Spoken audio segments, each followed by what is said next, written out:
World News Today, brought to you by Continental Radio and Television Corporation, makers of Admiral Radio, America's smart set. By shortwave broadcast, direct from important overseas stations, as well as the leading news centers of our own country, CBS correspondents are waiting to bring you a complete report from the world's political and battlefronts. But first, here's John Daly. On two widely separated fighting fronts, the United Nations today are moving into the final stages of their campaigns. The Russians are choking off Rostov, and in the Solomons on Guadalcanal, United States Army forces have outflanked the Japs to make a substantial advance.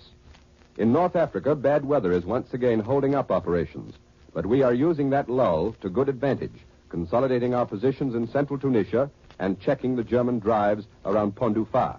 Now for the first direct report. Today, on today's major developments, Admiral Radio takes you to CBS Algiers. Charles Collingwood reporting. This is Charles Collingwood in North Africa. Today, I want you to hear one of the most remarkable stories of the war. But before I tell you the story, there's one bit of news that might interest you. Winston Churchill has visited Allied Force headquarters here for a while on his way back to London. Now, here is the story.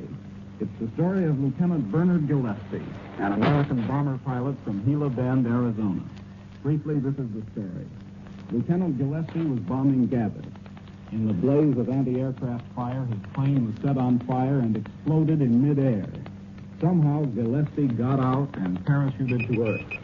He was captured by the Italians and taken to Tripoli. There, they put him on a submarine to take him and other prisoners to Italy.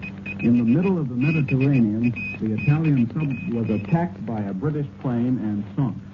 Lieutenant Gillespie got out and was picked up by a British destroyer, and now he is back here. In fact, he is right here in the studio. I look on him with awe. Lieutenant Gillespie, how in the world did you ever get out of that plane over Gathers? Oh, it now wasn't so hard. I was in the nose, of course, and when the plane exploded, we went spinning off by ourselves. I opened the escape hatch, and the centrifugal force just tossed me out. And then the Italians caught you. That's right. We were only about 20 miles from Daly, and they sent a detail out for us before we could get away. What were those Italian soldiers like? They weren't much good. They were dirty little fellows and mixed up uniforms. And they took you down to Tripoli, then? That's right. They kept us around business for a couple of days, and then they put us in a rickety old truck one night, and we started off to Tripoli. The truck kept breaking down, and it took us 15 hours to get there. Well, what did they do with you when they got you to Tripoli? Oh, they put us in an old fort, and they kept us there for a week or so. They put a German stooge in with us who was in a British captain's uniform. The Italians threw him in the door with all kinds of curses and gestures to make it look real, but we spotted him right away. Well, Lieutenant Gillespie, how did they feed you there? Soup and camels meat most of the time. How was camels meat? It's all right if you're hungry. They fed us a lot better on the submarine, you know. The Italians feed their submarine crews a lot better than they feed their soldiers. I suppose they have to. How long were you in that sub? We left Tripoli about 7, just after dusk. We weren't supposed to leave that night, but the British were raiding the port, and the Italians got panicking and just pulled out. About 3 the next afternoon, we were attacked. And what attacked you? A British Beaufort. He dropped depth charges. That was an awful feeling, sitting there in the dark waiting for the water to start pouring in. I'll bet it was. Did the Beaufort sink the sub? No, just crippled it. Then a British destroyer came up and started shelling us. That was when I got out. Were you in the water long? Oh, about half an hour, then a destroyer took me up. Boy, was I glad to get aboard. I'll bet you were, Lieutenant Gillespie. And now this is Charles Collingwood returning you to New York. Economic Director Burns has just announced in Washington that shoes will be rationed immediately. The rate will be 3 pairs per person a year. The new order covers all kinds of leather shoes except house slippers and soft-soled infant shoes. We'll have full details from CBS correspondents in Washington as the story develops there later in the program. More news in just a minute. But first, here's Warren Sweeney with a word from Admiral Radio. All facilities of both great Admiral plants are devoted to producing radio communications equipment for the United States Army and Navy. We'd like to spend a few seconds telling you of the part radio plays in the sea battle. Our Navy is the greatest afloat today, chiefly because it has developed coordinated action to so high a degree. Through radio, the job of every man, every weapon, every ship is accurately woven into an efficient plan of battle. When a plane or submarine spots enemy vessels, it radios the flagship of the fleet. The flagship radios the aircraft carriers to get planes aloft, tells cruisers their positions for battle, orders destroyers to rush specified enemy craft and drop torpedoes. Radio in individual planes coordinates the air fighting. Radio pairs off American battleships with those of the enemy. Radio directs the fire of the big guns. In a fleet action, radio plays its important role on the surface, in the air, and under the sea. Radio weaves the pattern of a victorious sea battle by coordinating the actions of men, weapons, and ships. We Americans can be eternally thankful the United States Navy has given Navy radio men the best possible training for their work and the best possible equipment with which to do that work. It is the best equipment.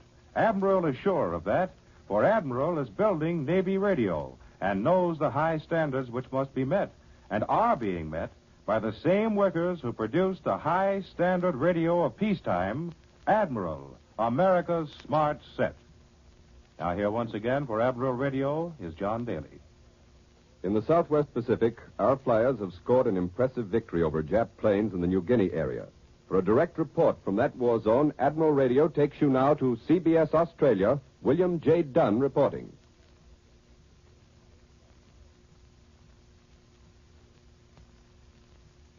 As Australia watches intently the news of reported air and sea actions in the Solomons, one fact stands out prominently in the news from the Southwest Pacific area.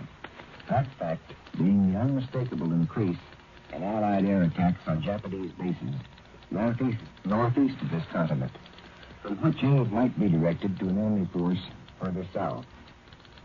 During the 8 days ending Saturday, Allied planes based in this area made a total of 36 separate raids on enemy bases or shipping in New Britain, Bougainville, Bucco, and the Admiralty Islands.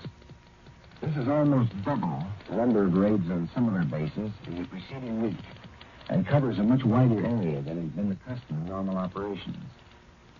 Rabaul, of course, is the enemy's #1 base south of Truk, has been subjected to the severest blows. That was William J. Dunn in Australia. We return you now to CBS in New York.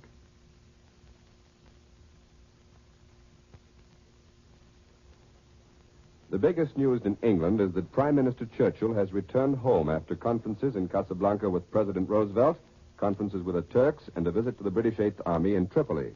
As is to be expected, the Prime Minister's visit to Turkey has caused a resurgence of speculation on the future participation of Turkey in the war. Today, there is a report from Ankara that observers see a definite possibility of the Allies seeking use of the Dardanelles Straits for transit of unarmed merchant ships carrying supplies to Russia. This speculation is tied in with a report that the Soviet ambassador to Turkey was host last night to Turkish Premier Sukru Saracoglu at a dinner attended by the American ambassador and the British ambassador. It is definite evidence of improved relations between Turkey and Russia. In the past, the relations between those two countries have not been of the best, and very probably a part of Prime Minister Churchill's job when he went to Turkey was to get a rapprochement between the Turkish government and the Soviets. The fact that the Soviet ambassador to Turkey was the host to the Premier of Turkey at a dinner is really a very significant development, principally because the ambassadors of foreign countries in other capitals are usually ignored if the relationships between the two countries are not of the best or are not improving. If there's a deterioration of relationships between two countries, the ambassador of the country, whether it be ours or anybody else's, is usually given a brush-off, as we would say in this country, by the government officials of the country to which he has been assigned. The developments between the Turkish and the Russian relations are very important to the progress of the war in the general Mediterranean area. There is, of course, a great deal of speculation about the possibilities of campaigns on the underside of Europe. The Allies are planning all sorts of campaigns. We got that much news out of the Casablanca conferences. But any major Allied move in the Mediterranean area must, of itself, have some help from the Turks, whether it be beneficent neutrality or action on their part, military action. Either one would be helpful. One big possibility in the way of invasions into the underside of Europe would be an Allied drive up through Crete, Greece, into Yugoslavia, and then into Austria. The drive would be difficult because the country over which such a military campaign must be conducted would be very hard terrain to take modern weapons through. However, the Turks, if they came in with us, could go up through Bulgaria from European Turkey, and it would aid our cause substantially. And now for another direct report from overseas. Admiral Radio takes you to CBS Cairo. Chester Morrison reporting. Tonight we shall go ahead in 6 seconds from now.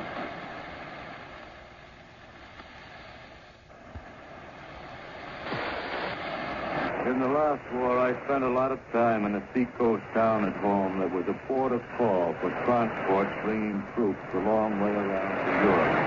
And one of the things I remember is the succession of large numbers of men who would jump ashore for a day's leave into a town they didn't know and which didn't know them.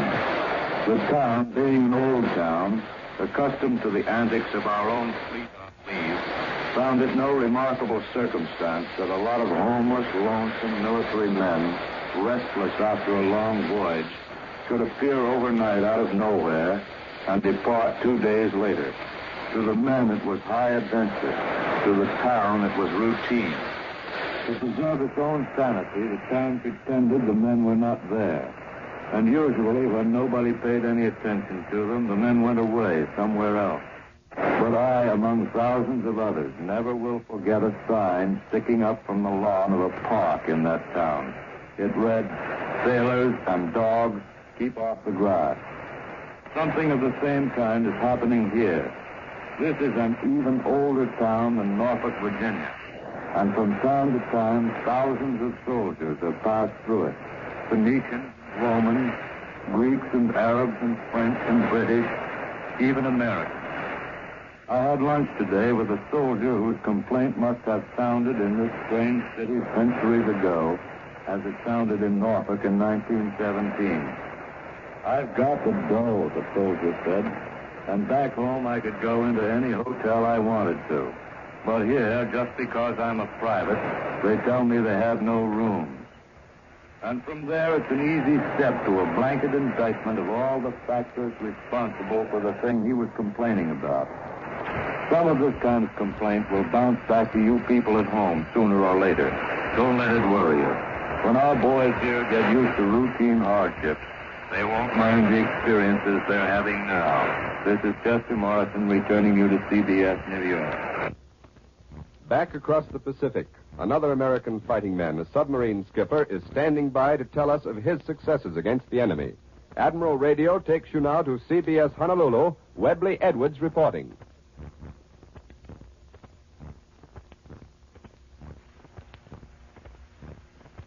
I have with me here at Pearl Harbor a submarine commander who has just returned from a patrol in Japanese waters.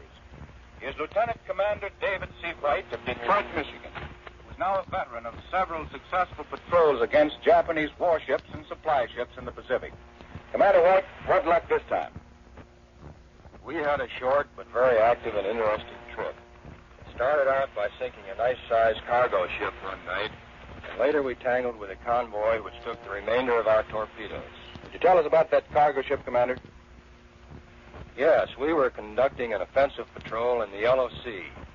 While closing the China coast and trying to fix our position one night, we sighted an object which we thought at first was an island we'd been looking for. Coming closer, we discovered that it was a good-sized cargo ship for naval auxiliary. We continued on the surface and fired a salvo of torpedoes at him, all of which missed. This was quite a blow to our pride, so we shifted to full power on the engines, reloaded the tubes, and started chasing. It was a bright moonlight night, and I felt pretty sure he could see us. He picked up what speed he could, but it wasn't enough, and we were soon at very close range, directly astern of him. I then fired one torpedo, which blew him up. Blew him up? You mean the ship blew apart? Yes, he almost disintegrated. There was a terrific explosion, a tremendous sheet of yellow flame, and he went under in about 5 minutes. He must have had a considerable quantity of explosives aboard. Quite a few of our people came up on the bridge to watch her go down. We were only a few hundred yards from the ship. What was your next encounter, Commander? One evening sometime later, just before evening twilight, the officer of the deck reported seeing 3 Japanese ships in column a considerable distance away. Our position was such that it was impossible to close and fire during daylight, so I started chasing on a converging course. Part of the run was made submerged to escape detection. After dark, I surfaced. There were many fishing boats all around us. We had to thread our way through these close aboard, and I was afraid they might give an alarm. Did they? No, we got through them all right. After about an hour's chase at full speed, we were close astern of the last ship in column. The first torpedo missed, but the second one hit him in the stern. This stopped him and jammed his rudder hard left. He presented a nice target as he swung, and we fired another which hit him amidships on the port side. He sank immediately, and we started after the others. The alarm was now given, so the others put on all the speed they could. It took several hours to overtake them, but we finally got one torpedo in each of the 2 of them. That's good shooting. I couldn't wait to see the ship sink because our lookouts reported escort vessels chasing us, and we had to clear the area to charge batteries.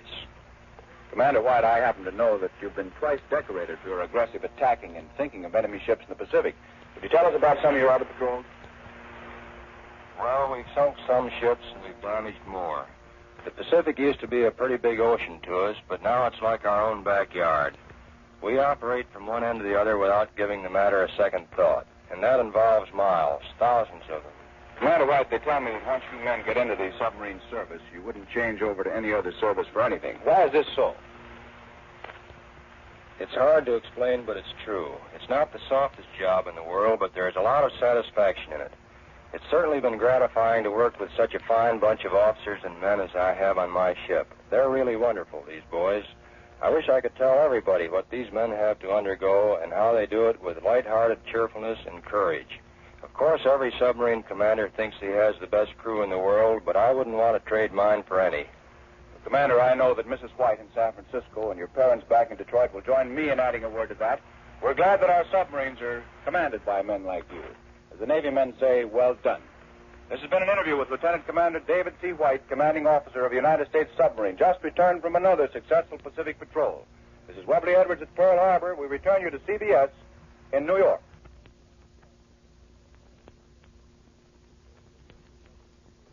The official Russian midday communique gave some details of the capture of Bataisk 10 miles below Rostov, which was announced last night. That battle followed the now familiar format of Red Army units systematically clearing Germans out of one street after another. Other than that, the communique merely said that Russian forces conducted offensive operations in the same directions as before, toward Rostov, Kursk, and Kharkov. On all 3 of these main drives, the Russians occupied some more towns, but the communique gives no details. However, frontline reports said that Russian forces had reached a point only 3 miles south of Rostov and were preparing to force a crossing of the Don. And just a short while ago, the British news agency Reuters reported that Stockholm had heard a Moscow broadcast reporting that Russian troops crossed the Don today and violent street fighting is raging inside Rostov itself. That report is, of course, unofficial, but the communiques may confirm it later. Now, for more news on the shoe rationing program announced since we went on the air, and for the latest report on the Solomons, Admiral Radio takes you to CBS Washington, Leigh White reporting. 15 minutes ago at the White House, economic stabilizer Burns announced that shoes will be rationed effective at midnight. From now on, he said, every American can buy 3 pairs of shoes, but no more each year. Infant shoes and slippers will not be rationed. Stamp number 17 of War Ration Book number 1 will be good for 1 pair of shoes until next June 15. The stamp will be transferable within a family, however, so that if a wife wants 4 pairs and her husband can get by on 2, well, that will be quite all right. Shoes are being rationed for 2 reasons. The Army and our Lend-Lease allies have created a great demand for shoes, somewhere in the neighborhood of 15 million pairs a year. The second reason is that since the war, more civilians have been buying shoes than ever before in history. Sooner or later, a shortage would have resulted, so that the OPA, acting under orders from the War Production Board, has stepped in to assure us all of a reasonable and equitable number of shoes each year. The War Production Board, however, will direct manufacturers to reduce the number of styles and to limit colors to 4, black, white, brown, and army russet, aiming ultimately at the mass production of only several serviceable, moderately priced war model shoes. Leather for shoe repairs will not be rationed, at least for the time being, and liberal allocations of shoe leather for the benefit of shoemakers has been made. There was a Navy communique an hour ago. It wasn't the one we've been waiting for, with news of the outcome of the naval forays off the Solomons, but it contains some very good news nevertheless. Our troops on Guadalcanal, the Navy says, have outflanked the Japanese to the west of Henderson Field. Presumably, we advanced from 40 to 50 miles without encountering much resistance, circling around the enemy center at Cape Esperance and taking up new positions at Titi, a half-mile west of Maravovo on the northwestern coast of the island. For the time being, at least, the Japanese appear to be virtually surrounded, and Henderson Field has been freed from any further threat. Meanwhile, American dive bombers have again attacked Munda, and other planes have bombed some newly installed Japanese positions on Colombangara Island in the New Georgia Group. I now return you to CBS New York and John Daly. And here in New York is Columbia's military analyst, Major George Fielding Eliot. The military successes of the Red Army are already having their effect on both flanks of the long Russian fighting line. To the south, the Turks have entertained the British Prime Minister and his chief military advisors in a conference on Turkish soil, a conference in which he talked with the President of Turkey and Turkey's military chief. The significance of this event can hardly be overestimated, both as to its possible military results and as to its influence in strengthening Allied prestige throughout the Muslim world. To the north, meanwhile, persistent reports come out of Finland to the effect that that country is anxious for a separate peace with Russia and desires to dissociate herself from any connection with the Axis. This may be more easily aspired to than accomplished, as long as German troops remain on Finnish soil in any numbers. There can be little doubt that the Finns find their position a most difficult one, but now the situation is changing. The relief of Leningrad, the reopening of the rail communication to that city, afford the Russians an opportunity to make it into a great base of operations for further offensives in the north. The Finns know very well neither their own decimated forces nor the few German divisions remaining in Finland could stand before the onset of a full-scale Russian assault, but they are likewise aware that the Russians may now find the opportunity to press back the German left flank along the southern shore of the Gulf of Finland. And should this be the case, the German troops in Finland would be cut off from any hope of support. Hence, many Finns must be wondering whether the time may not be at hand to break with Germany and seek a separate peace with Moscow, a peace in which they might hope for the good offices of the United States. Now, here is Warren Sweeney with a word from Admiral Radio. Last week, we suggested you have your Admiral dealer put your name on his list. That is, ask him to check your radio twice a year regularly. Here's the reason. Certain vital parts are becoming difficult to obtain. If your set is checked regularly by an Admiral dealer, he'll keep those vital parts in operation as long as possible. Admiral dealers know how, and if he sees they won't last, he can start looking for replacements far enough in advance to ensure getting whatever you need by the time you need it. Yes, and there's another important advantage to being on an Admiral dealer's regular list of service customers. In these days of shortages, it's only human nature for any dealer to take care of his regular customers first. So if you don't want to be disappointed when your radio runs into real trouble, call your Admiral dealer now. Get your name on his list. Have him check your radio twice a year regularly. Be assured of tip-top performance for the duration. And don't forget, Admiral dealers have the backing of the entire Admiral organization. In peacetime, the world's largest manufacturer of radio phonograph combinations with automatic record changers. This week, the United States salutes her Boy Scouts, 1.5 million strong. Almost without exception, every Boy Scout has done more than a full share toward winning the war and is still on the job, doubling and redoubling his all-out effort. A salute, then, to the Boy Scouts, an organization of which America is proud. World News Today is brought to you each Sunday at this hour by Continental Radio and Television Corporation, makers of Admiral Radio, America's smart set.